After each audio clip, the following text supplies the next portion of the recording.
Bom, então, pessoal, dando continuidade às nossas atividades, o próximo bloco de biomoléculas que a gente vai estudar, então, são as proteínas. Tá? E para estudar proteínas, a gente primeiro precisa entender um pouco sobre aminoácidos. Tá? E quem são os aminoácidos? Então, os aminoácidos são as unidades, as subunidades monoméricas, que formam a estrutura das proteínas. E as proteínas, então, vocês sabem, são as macromoléculas mais abundantes nas células vivas, e elas então são formadas através da polimerização desses aminoácidos, por uma série de reações de desidratação, ou seja, em que um aminoácido é ligado ao outro, com a remoção de uma molécula de água. E essa ligação se dá por um tipo específico de ligação covalente que se chama ligação peptídica. Quando a gente trata de aminoácidos, a gente precisa ter em mente que nós temos 20 aminoácidos com configuração L que são padrão. Esses 20 aminoácidos servem para a síntese de todas as proteínas de todos os seres vivos.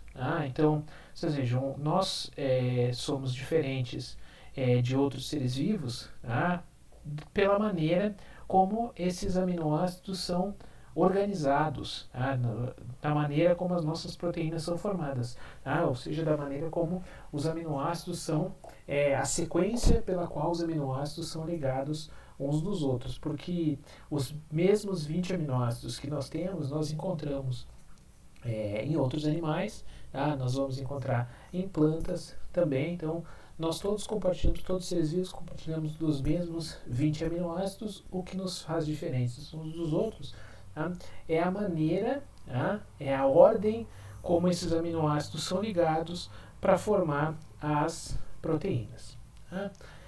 Estruturalmente falando, o que é um aminoácido? Um aminoácido é uma molécula orgânica que tem dois grupamentos funcionais.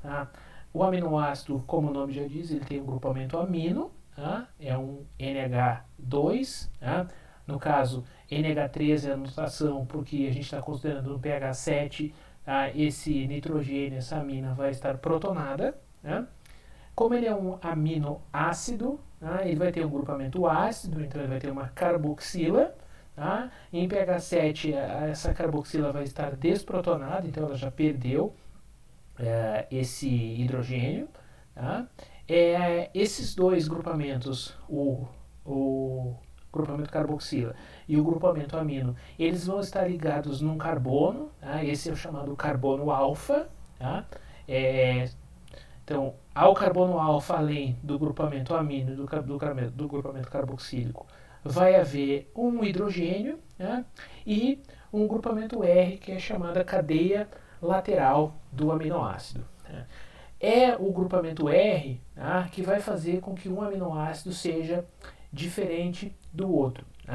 E então, quais são as diferenças nesse grupamento R, nessa cadeia lateral? Então, ele vai ser diferente entre os 20 aminoácidos padrão. Na estrutura, ou seja, número de carbonos e tipo de ligação e organização desses carbonos e presença de outros átomos além do carbono, tamanho e carga elétrica. Esses três fatores que são importantes para diferenciar os grupamentos R vão influenciar na solubilidade dos aminoácidos em água, e depois, quando os aminoácidos estiverem associados, ou seja, ligados, polimerizados, formando uma proteína, esses grupamentos R vão estar voltados para um dos lados do plano, e eles vão poder interagir entre eles com grupamentos R de aminoácidos que são adjacentes, pode ser próximos na cadeia, na estrutura primária, ou distantes na estrutura primária e próximos de uma estrutura secundária e terciária, ou eles podem interagir também com a molécula da água quando a proteína estiver em solução. Como eu falei para vocês, então a gente tem aqui um carbono alfa com 4 ligantes diferentes. Né? Quando a gente tem um carbono alfa, um carbono com 4 ligantes diferentes, a gente diz que esse carbono é um carbono assimétrico. Né? Então, um carbono assimétrico é um carbono com 4 ligantes diferentes. E todas as vezes que a gente tem um carbono assimétrico, né, a gente tem, então, um isômero. Né? Então, a gente tem dos aminoácidos, e eu falei para vocês em dois slides atrás, que a gente tem, a gente usa para a síntese das nossas proteínas 20 L-aminoácidos, então a gente usa aminoácidos com a conformação espacial, tá? No formato, na orientação L. Então a gente usa para a síntese das nossas proteínas, né, os isômeros L. Tá? A gente tem também dos aminoácidos isômeros D, porém a gente não consegue usá-los para síntese de proteínas, porque eles, apesar de terem a mesma estrutura, a mesma fórmula química, o mesmo número de constituintes, tá? Eles espacialmente são diferentes. Tá? Para validar a regra, a gente sempre sabe que precisa haver uma exceção. Nos aminoácidos, a exceção é o aminoácido glicina. Tá? A glicina é o aminoácido mais simples de todos, tá? E ele é um aminoácido que não tem isômero. Tá? E por que ele não tem isômero? Ele não tem isômero porque o grupamento R da glicina é um átomo de hidrogênio. Tá? Então a gente vai ter 2 hidrogênios. Tá? Se eu estou falando da glicina, esse grupamento R vai ser um outro hidrogênio. Então quando eu tenho 2 ligantes iguais, eu não tenho um carbono assimétrico, portanto eu não tenho um isômero. Né? Então, como eu falei para vocês, dos 2 tipos de isômeros que a gente encontra os L-aminoácidos, né, nas proteínas, tá? Tanto de humanos quanto de todos os seres vivos, tá? E a gente vai encontrar D-aminoácidos, tá, em alguns antibióticos, tá, e em alguns peptídeos presentes em bactérias. Tá? A gente não consegue metabolizar esses D-aminoácidos porque a estrutura tridimensional deles não permite que eles sejam usados para a síntese das nossas proteínas. Tá? Agora, na disciplina, a gente vai começar a ficar mais habituado em estudar a estrutura das moléculas, porque essa é uma disciplina estrutural. E quando a gente está vendo estrutura, né, uma coisa que a gente vê também é um pouquinho de nomenclatura. Tá? Então, quando a gente trata de aminoácidos, a gente tem os aminoácidos, eles têm os nomes usuais, tá? Eles vão ter nomes químicos também que indicam o número de carbonos na cadeia de carbonos, a presença dos grupamentos funcionais, tá? Mas isso a gente não vai discutir. Tá? O que eu quero deixar claro para vocês, tá, é que a gente tem os 20 aminoácidos, tá? Então a gente encontra eles com os nomes completos, tá? Com os nomes abreviados, tá? Por 3 letras, ou com uma nomenclatura de uma letra maiúscula indicando cada aminoácido. Se alguém tiver interesse em procurar olhar algum trabalho e pegar uma sequência de aminoácidos que compõem uma proteína, tá? É muito menos provável que a gente encontre a sequência dizendo, nessa proteína tem uma glicina, com uma valina, com uma fenilalanina, com uma histidina, depois uma treonina. O que a gente vai encontrar é uma sequência de letras, que vai ser G, L, F, H, T, por exemplo. Né? Então, se usa para identificar, quando a gente for descrever uma proteína, eu digo toda a sequência de aminoácidos usando essas letras que facilita muito o trabalho. Aí uma outra coisa que a gente vai ver na disciplina, quando a gente estiver tratando de componentes das biomoléculas, é como é que esses componentes como é que eles podem ser classificados. Aqui nessas caixas a gente já tem um primeiro indício de como que os aminoácidos eles são classificados, como é que eles são agrupados e classificados. Né? A gente classifica os aminoácidos de acordo com as características do grupamento R, ou seja, das características da cadeia lateral. Né? Então, eu vou mostrar para vocês nesse primeiro slide um grupo de aminoácidos que tem o grupamento R com característica apolar, né, ou seja, com baixa possibilidade de interagir com a molécula da água, né, e alifático. O que significa alifático? Né, que ou é uma cadeia linear, ou é uma cadeia aberta, é uma cadeia não aromática. Né? Então, quais são e o que esses aminoácidos nos dizem que eles são apolares? Vocês vejam quem são os componentes aqui. Hidrogênio, uma metila, uma cadeia cíclica de carbonos, 3 carbonos ligados por ligação covalente. Aqui da valina a gente tem para a leucina um carbono a mais. Para a isoleucina eu tenho esse carbono com uma ligação, uma ramificação nessa cadeia. Então vocês vejam, diversos, e aqui na metionina a gente tem um enxofre aqui no meio ainda, mas entre 2 carbonos. Então a gente tem cadeias de carbono. O que a gente já discutiu nas outras aulas é que cadeias de carbono, o carbono, o hidrogênio ligado no carbono, ele não tem facilidade, ele não faz ligação de hidrogênio com a molécula da água. Portanto, esses aminoácidos aqui, eles têm grupamento R com a característica apolar.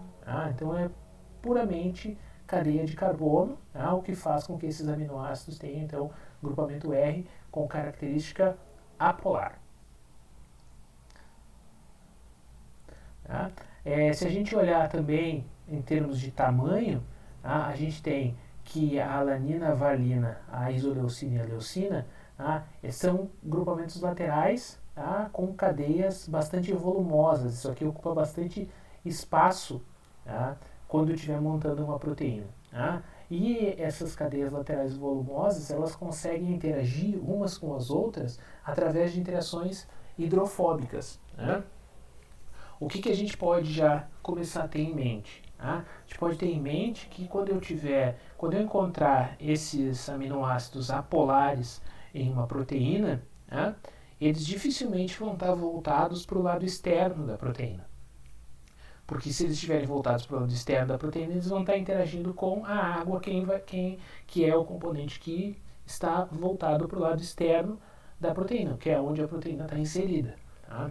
Então, como eles têm dificuldade de interagir com a molécula da água, geralmente eles estão voltados para a parte interna, para o núcleo da proteína. Uma outra informação importante é que a glicina, ele é um aminoácido mais simples, e é um aminoácido pequeno. Ele não tem capacidade de fazer interações hidrofóbicas, mas tanto a glicina quanto a prolina são importantes para alguns tipos de proteínas, por exemplo, as estruturas secundárias de proteínas, principalmente do tipo folha beta, em que é importante a presença de aminoácidos com grupamento pequeno, que permite que essas folhas beta façam giros, façam dobras, e quem vai atuar nessas dobras, quem vai participar nessas dobras são tanto a glicina quanto a prolina. Se a gente olhar um outro grupo de aminoácidos que também são apolares, a gente tem esses 3 aminoácidos aqui. Eles são apolares e eles têm o grupamento R, nos grupamentos R, a presença de anéis aromáticos. A gente tem aqui a tirosina.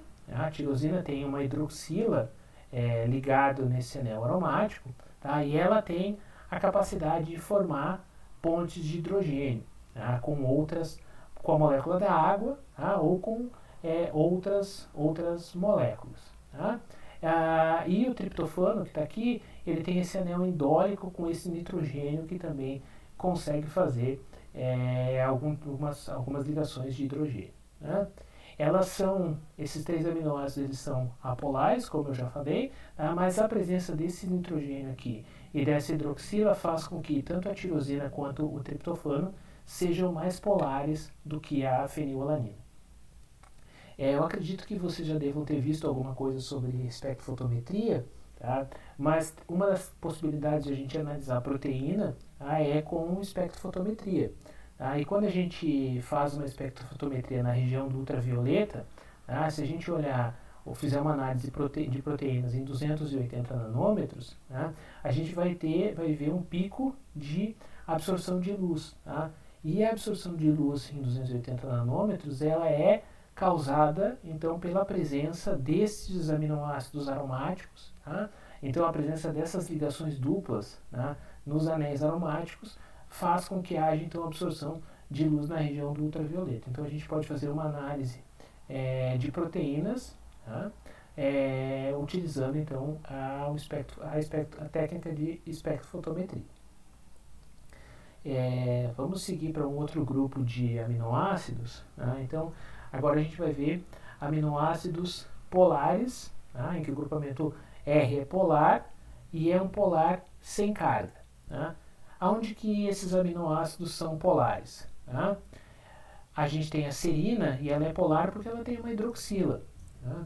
A gente tem a treonina que é polar também porque tem uma hidroxila. Tá? A gente tem a cisteína. Tá? A cisteína não tem OH, mas ela tem um SH que é muito semelhante ao OH. Ela tem um grupamento sulfidrila que é muito semelhante à hidroxila que também consegue fazer pontes de hidrogênio. Né? A gente tem dois derivados do ácido aspartico e do ácido glutâmico, que são a asparagina e a glutamina, tá? Que aqui a gente tem um grupamento amida. Tá? E esses nitrogênios aqui conseguem fazer, então, pontes de ligação de hidrogênio, ponte de hidrogênio. Tá? Então, esses aminoácidos eles são polares, por quê? Porque eles têm capacidade de fazer ponte de hidrogênio. Tá? A cisteína ela tem uma particularidade, aí a gente vai ver nos peptídeos um pouquinho mais para frente, tá? Que ela consegue se ligar com outra molécula de cisteína, fazendo uma ponte de sulfeto, tá? Ou a cisteína também pode sofrer um ataque oxidativo, tá? Por exemplo, por espécies reativas. Tá? Então, um radical livre pode atacar uma cisteína, tá? E alterar o estado redox dessa cisteína de uma proteína, por exemplo, e pode, então, inativar essa proteína. Né? E, como eu falei, então, a asparagina e a glutamina são as amidas do aspartato e do glutamato. E o próximo slide para a classificação de aminoácidos pela cadeia lateral, tá? Então, a gente olha as cadeias laterais que têm carga. Então, elas são polares, porque o grupamento R ele é positivo, tá? Tem carga residual positiva ou carga residual negativa. Tá? Quem são os que têm carga positiva? E por que eles têm carga positiva? Eles têm carga positiva porque eles têm nitrogênios nas cadeias laterais, nos grupamentos R. Então a gente tem a lisina, a asparagina e a histidina, tá? Que têm cargas positivas, portanto são carregados positivamente, tá? E a gente tem os aminoácidos com carga negativa, polares com carga negativa, que são o aspartato, o ácido aspartico, e o glutamato, o ácido glutâmico. Então a gente tem aqui um grupamento carboxila, tá, com uma carga negativa.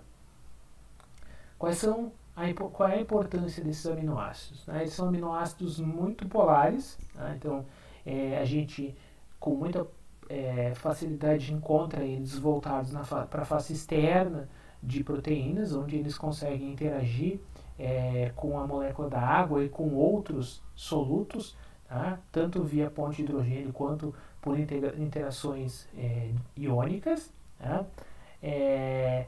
A histidina, o grupamento R da histidina, ele tem um pK próximo da neutralidade, então a histidina ela é um aminoácido que é um bom tampão biológico. Tá? E um outro ponto a se ressaltar quando a gente está falando sobre aminoácidos, tá? É que o glutamato, o ácido glutâmico, tá? Ele é um importante neurotransmissor excitatório no sistema nervoso central, tá? Além de ser utilizado com muita frequência nos condimentos para dar sabor de carne, tá? Aos alimentos, aqueles sachês e cubos de caldo de carne, tá? Eles são ricos em glutamato monossódico, tá? Que é o que dá sabor, ajuda a dar sabor de carne para os alimentos. Eu deixo esse slide para vocês e vai ficar no material. Tá? É um site que é bastante interessante, que vocês podem visualizar a estrutura tridimensional dos aminoácidos. Tá? Vocês acessam o site, só precisam colocar o nome do aminoácido em inglês, tá? E aí ele vai fazer e vai mostrar na tela para vocês a estrutura tridimensional que vocês conseguem rodar, tá? Para ver a posição da carboxila, do grupamento amino e do grupamento R e o volume do grupamento R também. Se vocês quiserem fazer também, eu sugiro colocar o D aminoácido e o L aminoácido e comparar as diferenças tridimensionais entre os aminoácidos. É uma atividade que é bem interessante para a gente começar a ter essa visão tridimensional dos aminoácidos que a gente vai trabalhar. Dito isso, a gente precisa também dizer que a gente não tem só aminoácidos padrão. Tá? A gente tem alguns aminoácidos que não são padrão, tá? E eles são aminoácidos modificados, tá? Que exercem funções muito importantes, tá?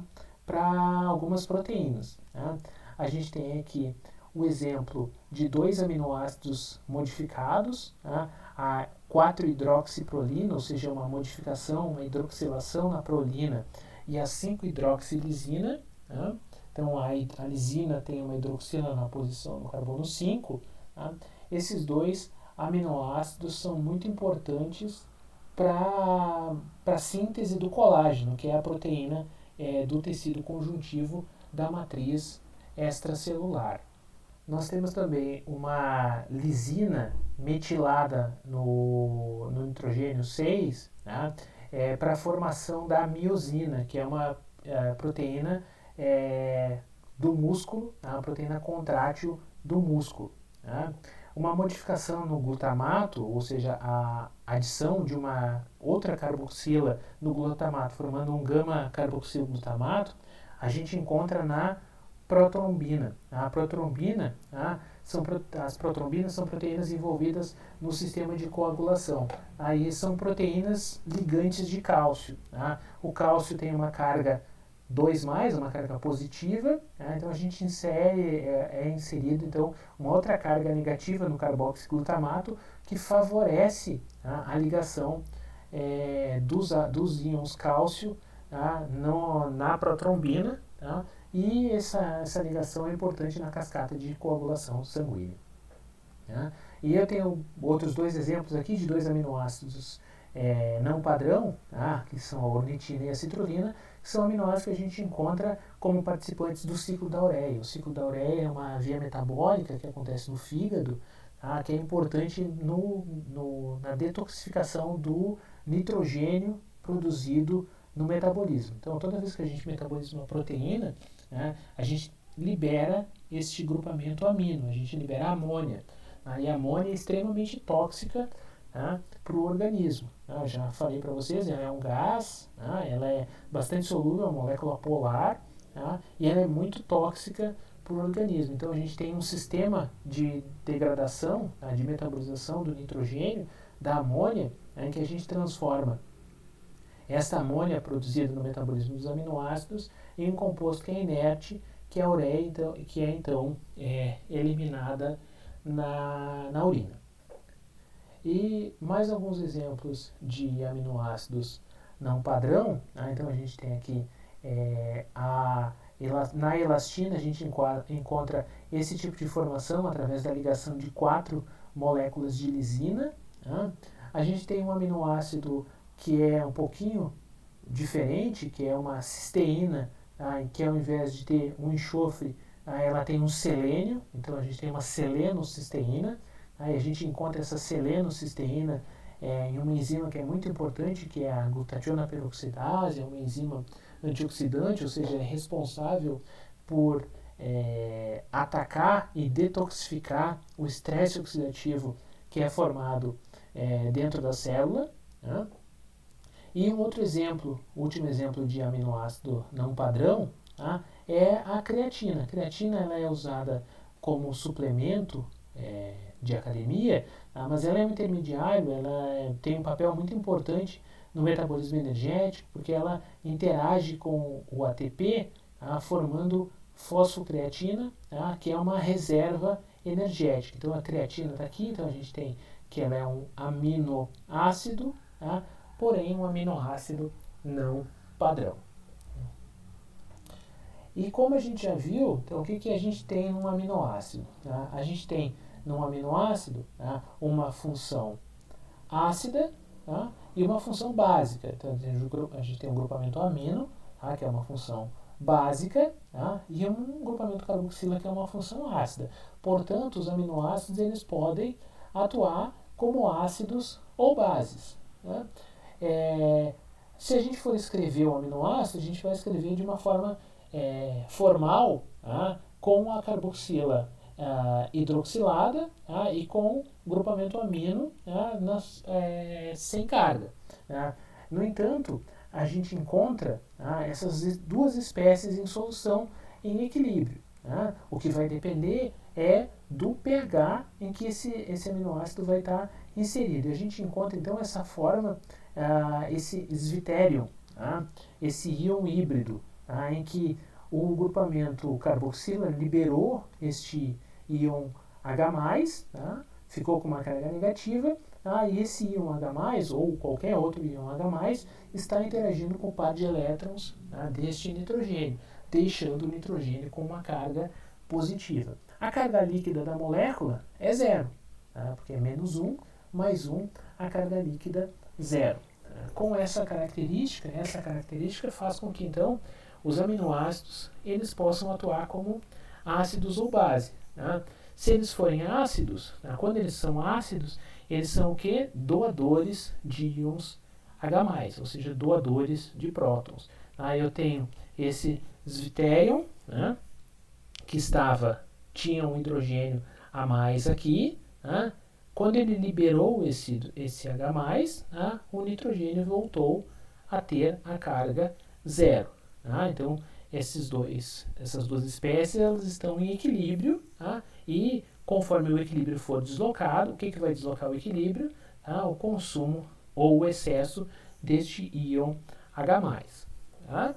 E da mesma maneira, tá? esse aminoácido ele pode ser um aceptor de prótons. Tá? Ele pode receber o próton tanto no nitrogênio, tá? Quanto na carboxila. O que vai depender, então, é do pH onde este aminoácido estiver inserido, o pH do meio.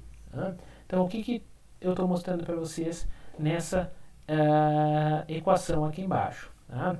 Então, conforme eu vou retirando íons de hidrogênio do meio, tá? Então eu vou retirando íons H+ do aminoácido e eu vou mudando a carga residual, a carga líquida do aminoácido. Então eu posso transitar, dependendo do aminoácido, de uma carga líquida positiva para uma carga líquida negativa. Nesse sentido, eu estou retirando íons H+. Se eu começar a colocar íons H+, aí eu faço com que a reação se desloque para o sentido contrário. Tá? Portanto, tá? Isso reforça o que eu acabei de falar para vocês, tá? Que os aminoácidos eles têm capacidade de atuar tanto como ácidos quanto como bases. Tá? Então vamos olhar um exemplo de uma curva de titulação. Tá? O que é uma curva de titulação? Tá? Eu vou adicionando equivalentes de uma base ou de um ácido, tá? E vou avaliando o pH de uma molécula do meu interesse. Tá? Nessa curva de titulação, eu estou adicionando base, eu estou adicionando equivalentes de OH, tá? E estou medindo o pH do aminoácido glicina. Tá? Eu comecei com zero de equivalente de hidroxila, ou seja, não adicionei nada, tá? E o meu pH estava em torno de 5 em torno de 1 e pouco. Tá? Conforme eu fui adicionando OH, o que a adição desse OH foi fazendo? Tá? a adição de OH foi consumindo os íons H+, do meu meio reacional, da minha solução, tá? E foi fazendo com que a glicina fosse liberando íons H+, tá? Fazendo o quê? Fazendo um tamponamento. Tá? Então a gente tem aqui uma região de tamponamento. Tá? O que está acontecendo nessa região 1? Tá? Está havendo a remoção do hidrogênio do grupamento carboxila. Tá? Então esse hidrogênio está sendo entregue, está sendo liberado, tá? Porque esse hidrogênio aqui é mais ácido que este hidrogênio do grupamento amino. Se eu continuo adicionando equivalentes de OH, eu saio da faixa de tamponamento, tá? Eu vou ter um grande salto do valor do pH, tá? E eu vou entrar numa segunda fase, numa segunda faixa de tamponamento. Tá? Nessa segunda faixa de tamponamento, o que está acontecendo? Está havendo então a remoção, tá, do hidrogênio que está ligado no nitrogênio, no grupamento amino. Tá? E por que está acontecendo a remoção? Por que esse hidrogênio está saindo? Tá? Porque lembrem, eu estou inserindo OH-. Tá? Esse OH- ele vai reagir com o H+ da solução, da água. Tá? Quando ele reage com o H+ da água, ele consome esse H+. Tá? Quando ele consome o H+, ele desloca o equilíbrio, tá? Fazendo com que o aminoácido dissocie, tá, o hidrogênio que ele tem ligado nele. Tá? Vai chegar um ponto que eu vou exceder a capacidade de tamponamento, tá? E eu vou ter uma grande mudança no pH da solução. Sobre o aminoácido glicina, como ele é um aminoácido mais simples, ele não tem nenhum agente que altere, que participe no grupamento R, tá? Ele vai ter apenas duas regiões de tamponamento. Tá? A gente vê que ele tem uma região de tamponamento em pH bastante ácido, tá? E uma região de tamponamento em pH bastante alcalino, tá? O que significa que ele não é um bom tampão em pH fisiológico. pH fisiológico é em torno de 7. Né? E a gente consegue medir quantitativamente, né, a ionização desses dois grupamentos funcionais. Tá? A gente consegue medir com muita facilidade, tá, no laboratório, medindo o pH e fazendo uma titulação, a gente consegue definir as faixas de pH, tá, e definir o pK1 e o pK2 destes aminoácidos, deste aminoácido, da glicina. Tá? Vamos complicar um pouquinho a situação, tá? E vamos ver como é que funciona a titulação de um aminoácido que tem 3 grupamentos químicos que são ionizáveis. Tá? Que aminoácido é esse? Tá? Eu estou mostrando para vocês o glutamato. Tá? O glutamato, então, ele tem uma carboxila ligada ao carbono alfa, um grupamento amino ligado ao carbono alfa, tá? E um grupamento carboxila no grupamento R, tá, do aminoácido, do glutamato. Tá? Então a gente tem 3 grupamentos ionizáveis: esta carboxila, esta amina e esta outra carboxila. Assim como no exemplo anterior, tá, eu vou adicionar equivalentes de hidroxila. Tá? Pode ser hidróxido de sódio, hidróxido de potássio, tá? Qualquer um desses agentes alcalinos para fazer essa titulação. O que o agente alcalino vai fazer? Tá? Ele vai consumir íons H+. Tá? Portanto, ele vai fazer com que o aminoácido dissocie esse hidrogênio, tá? Para tentar compensar essa mudança de pH. Tá? O que a gente vai encontrar no aminoácido, no glutamato? Tá? Uma curva, um ponto de inflexão, tá, muito tênue, tá, que é o momento em que a virada a liberação deste íon hidrogênio, tá, e a formação dessa espécie. Então, no pK1, a gente tem um equilíbrio entre essas duas formas, a gente tem 50% dessa forma e 50% desta forma aqui, tá, a forma completamente protonada com carga líquida mais 1, tá, e a forma desprotonada com carga líquida 0. Tá? menos 1 mais 1 igual a zero. Né? Então a gente tem um equilíbrio. Né? Se eu continuo adicionando equivalentes de OH, né, eu vou consumir, né, mais hidrogênio, eu vou desprotonar a segunda carboxila. Tá? Quando eu desprotono a segunda carboxila, eu retiro o hidrogênio dali, tá? Eu vou chegar então num pH de 4,25, que eu tenho 50% dessa espécie, tá? E 50% desta espécie aqui, tá? Com as duas carboxilas desprotonadas e o grupamento amino ainda desprotonado. Tá? Então aqui eu tenho uma carga residual menos 1. E se eu continuo adicionando hidróxido de sódio, ou OH, OH-, tá? Eu vou chegar num ponto que eu vou começar a consumir os íons H+, tá? E favorecer a dissociação do íon H+, que está ligado no nitrogênio. Tá? Então, eu chego a uma carga final líquida de menos 2, ou seja, a carga das duas carboxilas desprotonadas. Tá? Então, o glutamato como glutamato e aspartato, que são dois grupamentos, dois aminoácidos que têm cadeia lateral com carga negativa, né, eles vão ter perfis semelhantes de ionização e curvas de titulação bastante semelhantes. Né. Vamos olhar o outro lado. Agora vamos olhar um aminoácido que tem um grupamento R com carga positiva. Tá? E que aminoácido é esse? É a histidina. Tá? Assim como o glutamato, tá? Eu vou fazendo adições de equivalentes de OH e eu vou vendo esses pontos de resistência à mudança no pH. Tá? Então eu tenho um ponto de resistência à mudança de pH no valor de 1,82, em que está havendo o equilíbrio dessas duas formas aqui, tá? Ou seja, eu estou desprotonando a carboxila. Tá? Num pH próximo de 6 eu começo a desprotonar, tá, o grupamento amino da cadeia lateral, do grupamento R. Tá? Então eu vou ter uma resistência à mudança do pH, num pH próximo de 6, tá? Com o equilíbrio entre essas duas espécies aqui. E se eu continuo adicionando hidróxido de sódio, eu vou finalmente desprotonar, tá, o grupamento amino. Tá? O que significa isso tudo? Tá? Isso tudo significa que o grupamento lateral da histidina, tá, ele tem um pK próximo de 6. Tá?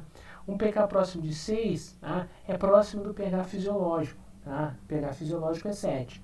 Tá? Então, a histidina, tá, ela tem uma função muito importante, ela participa muito, tá, na regulação do pH fisiológico, porque ela é um aminoácido com características tamponantes em pH próximo do pH fisiológico. Ela tem esse pK de 6.